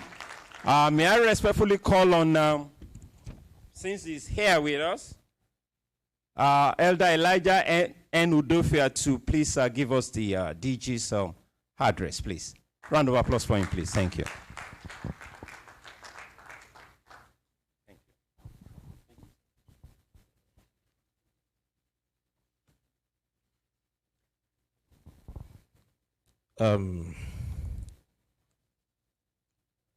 The chairman of the occasion, Controller General of Nigerian Park Services, members of the I table, distinguished guests present here, students, and members of the press. Please permit me to stand on the existing protocol. We are so sorry for coming late to this program. It was due to some circumstances beyond our control. And also I want to bring the greetings of my Director General, the Chief Executive of the National Environmental Standards and Regulations Enforcement Agency, Professor Aliu Jaro. He sent me personally. He would have loved to be here, but due to some circumstances and situations that are beyond his control, so he had to send his speech that should deliver his keynote address at this audacious occasion.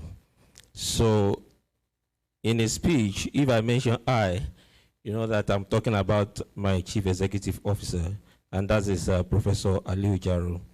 Thank you. It gives me great pleasure to be part of this celebration of the 40th anniversary edition of the Conference of Institutes of Ecology and Environmental Studies that is equally organized to mark this year's World Environment Day celebration. First and foremost, I would like to welcome all distinguished guests and participants to this very important forum, and to commend the director of this institute and a team for organizing this year's forum with the theme, Pollutant and Ecosystem Restoration, Implications for One Earth. I consider your invitation to my agency an evidence of sincere concern and commitment of the institution towards achieving an improved habitable environment in our country, Nigeria. This is apt and is consolidating the vision of the agency, which is ensuring a cleaner and healthier environment for all Nigerians. Pollutants are substances or materials which impact the environment and its creatures, thereby hampering the quality of life. Studies have shown that there are various types of pollutants present in the environment with their negative effects on the ecosystem, land, air, soil, water, and man. The importance of ecosystem cannot be overemphasized, ranging from supportive, provisional, and cultural. Ecosystems provide us variety of goods and services such as food, construction materials, medicinal plants, just to mention very few. Also its functions such as in gas regulation, climate regulation, disturbance regulation, water regulation, soil regulation, nutrient regulation cannot be undermined. Distinguished participants, ladies and gentlemen, our ecosystem as it is today may be heading to a tipping point due to unsustainable approach coupled with anthropogenic activities at national, regional, and global levels. There's a growing concern about the flagrant overuse and abuse of finite natural resources, and the consequences of these actions are seen on human health and the environment.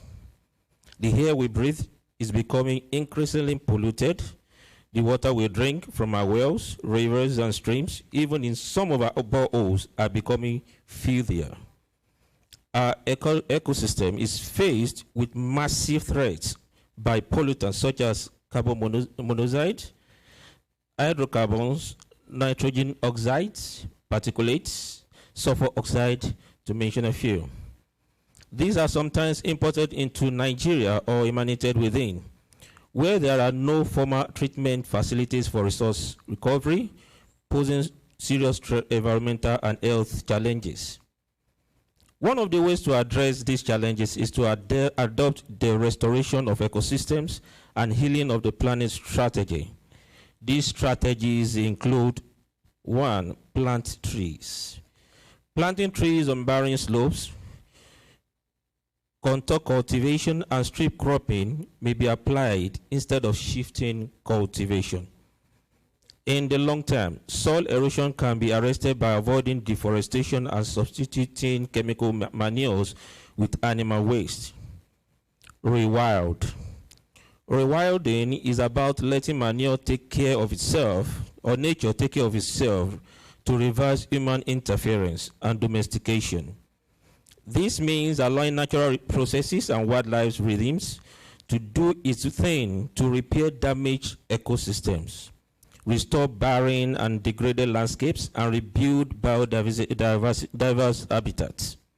If you own a farm or acreage, allocate a section for rewilding and watch wildflowers, native plants, birds, insects, bees, and other animals return to the area. Volunteer on a restoration project. There are many existing restoration projects already underway, and conservation groups are always looking for volunteers. So jump online and do a search for one closest to you that you can join. It's less meat. According to the Food and Agriculture Organization of the United Nations, animal agriculture accounts for roughly 14.5% of the world's greenhouse gases each year. It also uses 83% of farmland, generates 60% of food-related emissions, is one of the primary drivers of deforestation. So help restore ecosystem by eating less meat. 5. Simplify your home. Buying less clothes and household goods means requiring fewer virgin materials and natural resources. Combine this with the power of shopping, second-hand, repairing, repurposing, borrowing, and reusing, and your personal environment impact is greatly reduced, which is a win for the planet. 6. Support green businesses. From eco-friendly fashion brands specializing in organic cotton essentials to green electricity providers relying on renewables, there are plenty of businesses committed to sustainability practices such as eco-friendly and compostable packaging and reducing emissions by purchasing carbon offsets. Patronizing and supporting these companies only encourages more businesses to go green. 7. Buy organic. Synthetic pesticides and fertilizers applied on farms degrade the soil and impacts the natural environment by killing insects, bees, and polluting waterways. Buying seasonal organic produce from local growers is not only better for the environment, but encourage more farmers to grow organic further, helping the cause of protecting ecosystem and health. 8. Donate to conservation groups. If you don't have the time to volunteer, donate to conservation organizations and community groups involved in ecosystem restoration that have proven track records to ensure that these efforts produce the outcomes desired. 9. Choose green investment. If you have savings or money to invest, make sure to place these funds in fossil-free investments and banks that are committed to green innovations and invest in sustainability-focused companies. 10. Join or organize a beach cleanup. If you live near the coast, join a local beach cleanup, and if there isn't one, organize one and share the event details across your community networks. and social media. If you don't have the time or energy to organize an event, you can always go to the beach and just start picking up plastic trash. Another bit you find. You never know, you may inspire other beachgoers to do the same. The National Environmental Standards and Regulation Enforcement Agency was established by the NESTRA Establishment Act in 2007 as amended. The agency has responsibility to enforce all environmental laws, guidelines, policies, standards, and regulations in Nigeria.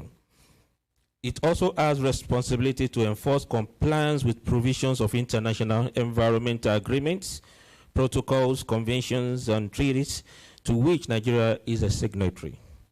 The agency has other numerous functions that covers not only air pollution, but also biodiversity, under which ecosystem monitoring and integrity are on watch. NESTRA, as a regulatory agency, has made frantic efforts to ensure ecosystem integrity in the following areas: restoration of atmospheric ecosystem through development and gazette of regulations on air quality and vehicular emissions, national vehicular and generator emissions control programs, restoration of forest ecosystem through development and gazette of regulations on control of invasive species, open burning and forest fire, desertification, wildlife, and so forth. Restoration of wetlands, coastal and marine ecosystem through development and gazette of regulations on wetlands, mining coal, coastal and marine areas. Also, the agency enforces environmental impact assessment regime, audit regime, carries out routine compliance monitoring and enforcement of the regulated communities. So far, the agency has 35 environmental regulations being enforced. It can be accessed through the agency's official website. In conclusion, our ecosystem is depleting faster than it can be replenished. Synergy among all relevant stakeholders, comprising government and non-governmental organizations, in carrying out robust grassroots awareness creation and enforcement of relevant extant regulation is apt if our ecosystem must be restored. We can act now to reduce pollution and pass on a safer, healthier world to our children, or we can choose to do nothing. We have the choice and the time is now. Thank you for your attention.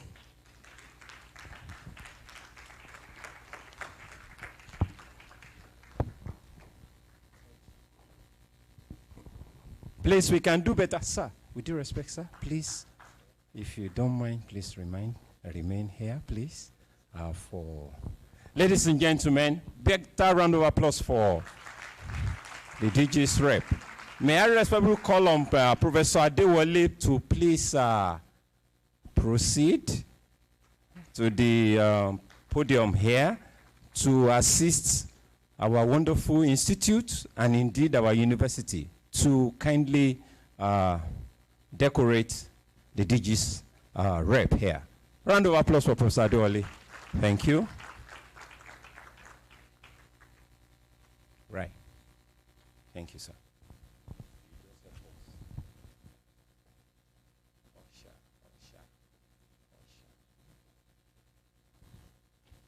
Thank you, sir. Round of applause as we proceed with the presentation.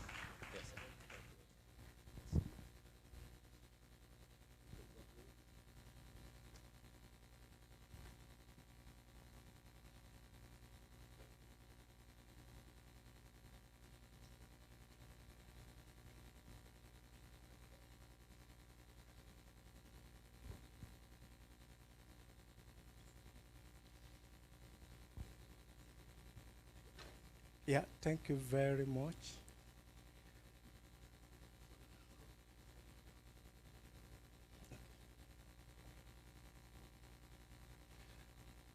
On behalf of the Institute of Ecology and Environmental Studies, Obafemi Awolowo University, Ile-Ife, Nigeria, and our alumni at 48th anniversary celebration, Award of Excellence is presented to Professor Aliyu Jauro. I think I got it correct. Director General, National Environmental Standards and Regulations Enforcement Agency, NESTRIA, as a key speaker at the 48th anniversary conference on this day, 5th of June, 2023.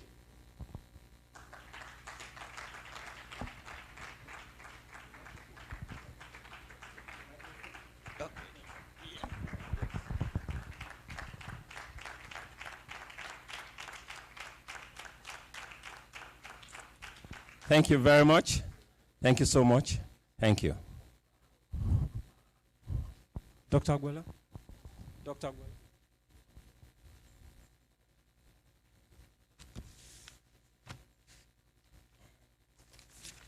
Ladies and gentlemen, just briefly, ladies and gentlemen, let's quickly acknowledge a few of our people that are here.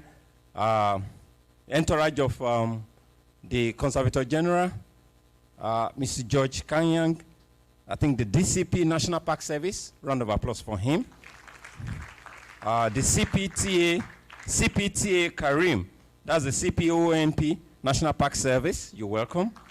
DCP Ayingwa Geoffrey of the National Park Service, respectfully, sirs.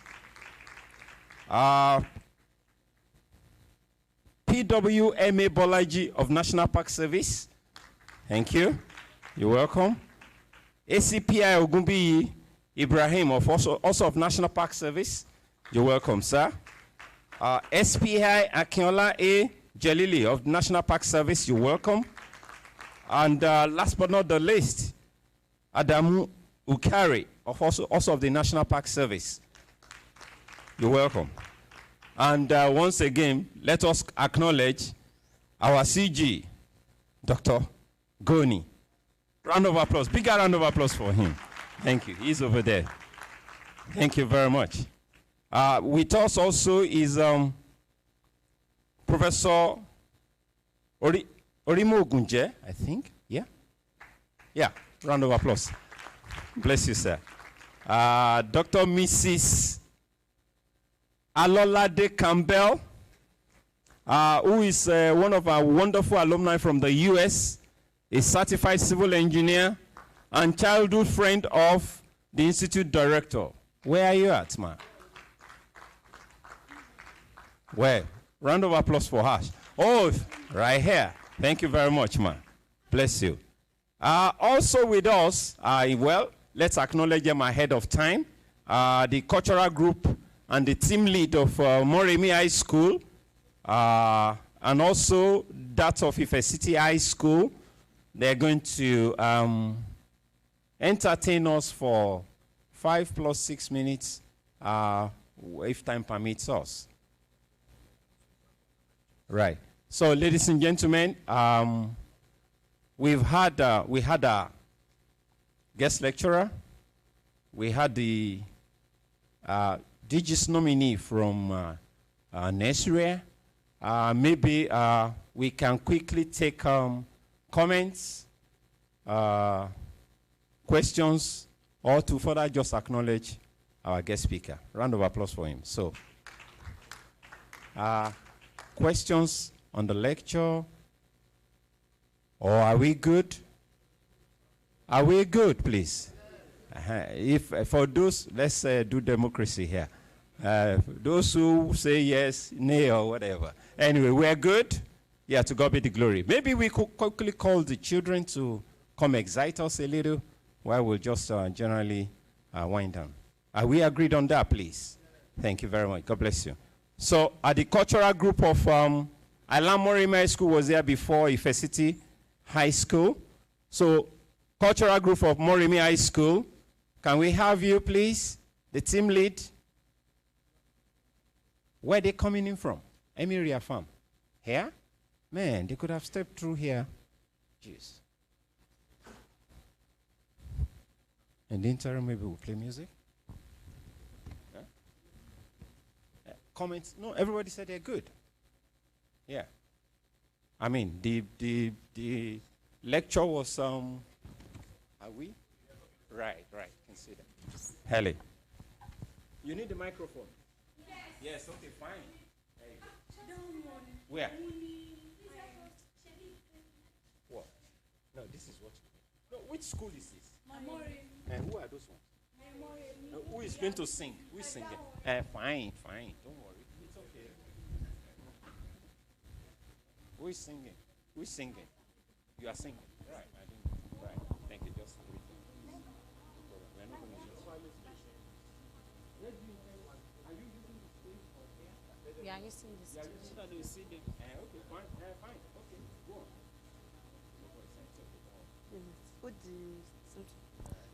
Odere lamire o, kẹlẹ́dà hawa, kò sọ́wọ́ ògbèrègèdè ká má ṣiṣẹ́, ká má fẹsẹ̀ kọ́, pẹ́pẹ́yẹ ìkùukù odò ṣó ń bomi mu ṣeré, odere lamire.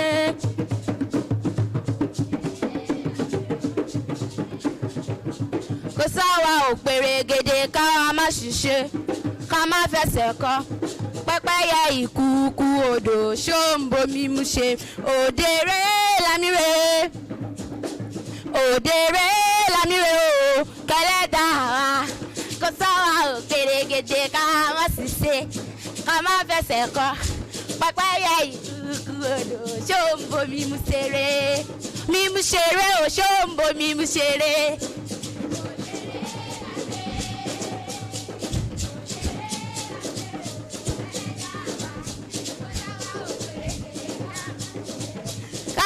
Seko, pẹ́pẹ́yẹ ìkùukù odò ṣombomi mu ṣeré o, ṣombomi mu ṣeré.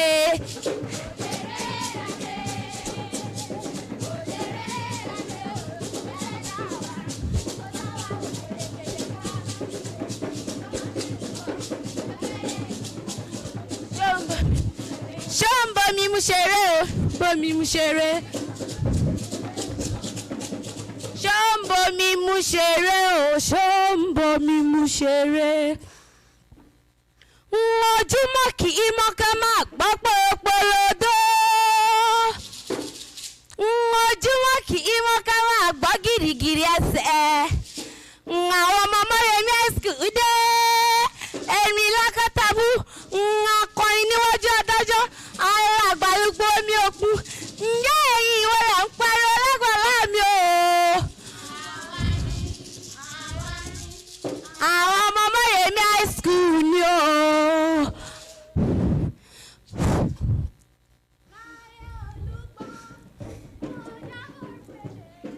Máa fìwé lórí láyé àrẹ̀sà, mo dábòrù mẹ́fà, a ò máa fìwé lórí láyé adéyẹ̀wò, mo ra kókò, mo rà rán, mo ra sọ, ibà bá sọ fọlẹ́. Nígbàlẹ̀ yìí òdùn kó ya kẹ́rù kó gbòógò, àfọ̀lẹ́. Nígbàlẹ̀ yìí òdùn kó ya kẹ́rù kó gbòógò. Láyé olúgbó, mo dé bọ́rù méje, àwùwá ìwé lórí. Láyé àrẹ̀sà, mo dé bọ́rù mẹ́fà, àwùn máa fìwé lórí. Láyé adéyẹ, mo ra kókò, mo rà rán, mo ra sọ, bàbá sọ àfọ̀lẹ́. Nígbàlẹ̀ yìí òdùn kó ya kẹ́rù kó gbòógò, àfọ̀lẹ́. Nígbàlẹ̀ yìí òdùn kó ya kẹ́rù kó gbòógò, àgbà òsì lóko.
kí ìjọya ó di pẹ̀ kí ìjọya ó di pẹ̀ kí ìjọya ó di pẹ̀ oníjókòó nílùú lọ́nà ó di pẹ̀ kí ìjọya oníjókòó nílùú lọ́nà ó di pẹ̀ kí ìjọya oníjókòó nílùú lọ́nà ó di pẹ̀ kí ìjọya ó kọ́ lè mọ̀ pàdé bí ó kọ́ lè mọ̀ pàdé kọ́ lè mọ̀ pàdé bí ó kọ́ lè mọ̀ pa onílù ìyọpá sílù rẹ̀ kọ́ lè mọ̀ pàdé onílù ìyọpá sílù rẹ̀ kọ́ lè mọ̀ pàdé bí ó kọ́ lè mọ̀ pàdé bí ó kọ́ lè mọ̀ pàdé kọ́ lè mọ̀ pàdé bí ó kọ́ lè mọ̀ débi onílù ìyọpá sílù rẹ̀ kọ́ lè mọ̀ pàdé bí onílù ìyọpá sílù rẹ̀ kọ́ lè mọ̀ pàdé bí onílù ìyọpá sílù rẹ̀ kọ́ lè mọ̀ pàdé bí. àgbẹ̀ gbọ́dẹ̀lẹ̀ o àgbẹ̀ gbọ́dẹ̀lẹ̀ o akíyàjò kọ́lọ́dẹ̀lẹ̀ o àgbẹ̀ gbọ́dẹ̀lẹ̀ gbọ́dẹ̀lẹ̀ o àgbẹ̀ gbọ́dẹ̀lẹ̀ o àgbẹ̀ akíyàjò àgbẹ̀ gbọ́dẹ̀lẹ̀ gbọ́dẹ̀lẹ̀ o àgbẹ̀ gbọ́dẹ̀lẹ̀ o akíyàjò kọ́lọ́dẹ̀lẹ̀ o àgbẹ̀ gbọ́dẹ̀lẹ̀ o gbọ́dẹ̀lẹ̀ o àgbẹ̀ gbọ́dẹ̀lẹ̀ o àgbẹ̀ akíyàjò kọ́lọ́dẹ̀lẹ̀ o àgbẹ̀ gbọ́dẹ̀lẹ̀. àmẹ́ta la ó jọra wa ìyáálé mi rí rẹ èmi náà rí rẹ bẹ́tẹ̀ ọkọ àdàbíyà rárá ẹni fújò owó lọkọ wa ṣó wà lè tẹ́ǹbì o ṣó wà lè tẹ́ǹbì ṣó wà lè tẹ́ǹbì o ṣó wà tẹ́ǹbì ọmọ tí ó tàbúrò mi wà lè tẹ́ǹbì ọmọ tí ó tàbúrò mi tó là tẹ́ǹbì ọmọ tí ó tàbúrò mi tó wà lè tẹ́ǹbì. alága wa mo wọlé síwájú rẹ alága wa mo wọlé síwájú rẹ kádépẹ́ lórí kí bàtà pẹ́ lẹ́sẹ̀ ìgbádùn ọdún kan mà nífẹ̀ẹ́ yìí alága wa mo wọlé síwájú rẹ alága wa mo wọlé síwájú rẹ kádépẹ́ lórí kí bàtà pẹ́ lẹ́sẹ̀ ìgbádùn ọdún kan mà nífẹ̀ẹ́ yìí alága wa mo wọlé síwájú rẹ alága wa mo wọlé síwájú rẹ kádépẹ́ lórí kí bàtà pẹ́ lẹ́sẹ̀ ìgbádùn ọdún kan mà nífẹ̀ẹ́ yìí alága wa mo wọlé síwájú rẹ alága wa mo wọlé síwájú rẹ kádépẹ́ lórí kí bàtà pẹ́ lẹ́sẹ̀ ìgbádùn ọdún kan mà nífẹ̀ẹ́ yìí tó bá ṣe pé.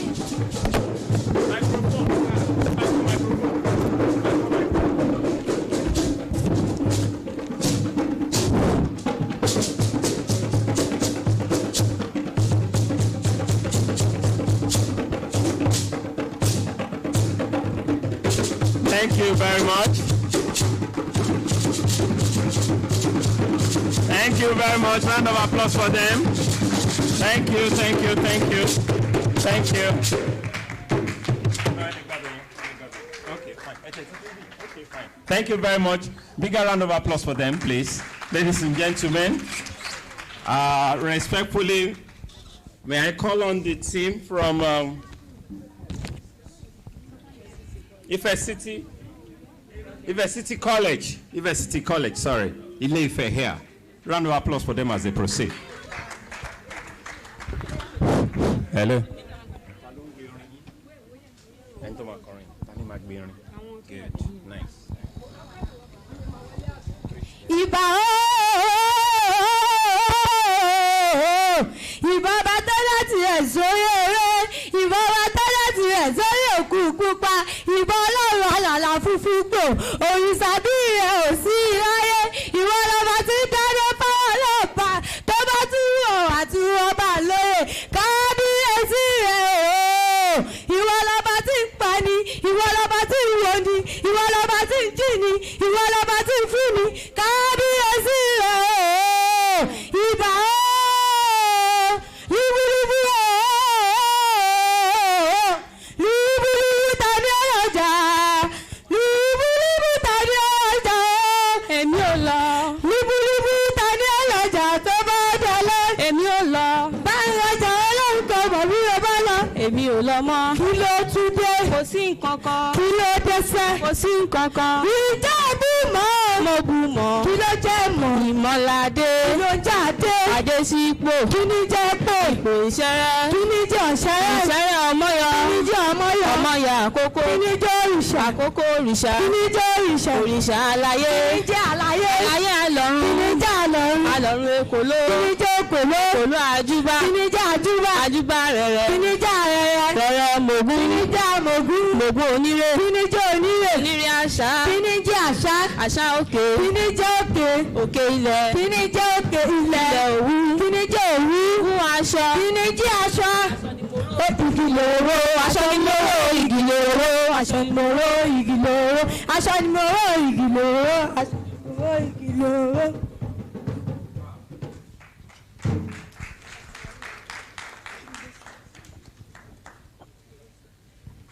Dídé làdé òdì, dídé làdé Amọ̀fẹ́sítì, dídé làdé Amọ̀fẹ́sítì, dídé làdé o, dídé làdé o, dídé làdé o, dídé làdé o, dídé làdé o, dídé làdé ọmọ owó, dídé làdé o, àtúndé àtúndé kìnìún olórí ẹran ìbá máa pẹ́ nínú igbó ọ̀kìnà olórí ẹyẹ ìbá máa pẹ́ nínú igbó Àwátìdé o Àwátìdé Amọ̀fẹ́sítì dìde láàdé o dìde láàdé o dìde láàdé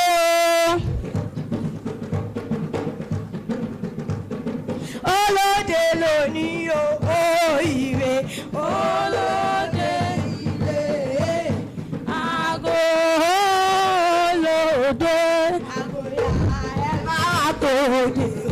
Káwọ́dé lóko ní ẹ̀wá o, àti wúdí ẹ̀rọ wá ẹ̀pà ìwò ariwo ẹ̀ẹ́dẹ́ àlùjẹ kékeré rẹ̀ sí àwọn oníjó pàdé olóde àgọ́ olóde. Ẹ̀sùn mọ́ bí ara ẹ̀ wá gbá ẹ̀yin ènìyàn ẹ̀ wá wòrán wa. Àti gbé ìdè ẹ̀wà bùtọ́lá àti gbé dìde ẹ̀wà bùrù. Àwa ló níjó, àwa ló lérè, àwa ló lórí, àwa ló nílù. Gbẹ̀gẹ̀gbẹ̀gẹ̀ ẹkú ìdí bíbí àti dàràbà àdí kìlá àti di gbèrègú etí odò àdé o. Àdé o ẹ̀wà wòrán wa. Àdé o àdé o ẹ̀wà wòrán wa. Àdé o àdé o ẹ̀wà wòrán wa. Àti di gbèrègú etí odò àdé o. Àdé o wòrán.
I believe we've been entertained.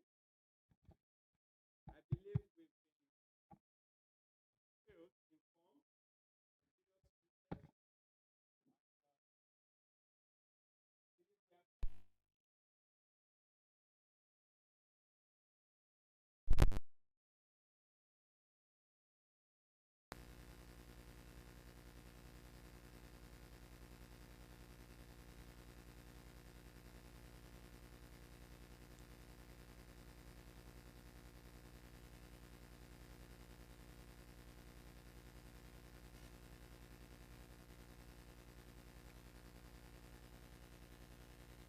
People on the higher table, shall we proceed for the tea break? Long overdue tea break, please. Just short break in transmission. And, sorry? Okay, sorry, announcement, please. Thank you. Please, good afternoon, everyone. Please, all conference participants should please go out for their tea break. Please go with your meal ticket, please. The tea break ticket is outside, just outside the hall. Thank you. We appreciate everybody. I think everybody should see. Sorry? Excuse me, sir? Tea and snacks now. With refreshments, please. Refreshment. Just light snacks and... Where?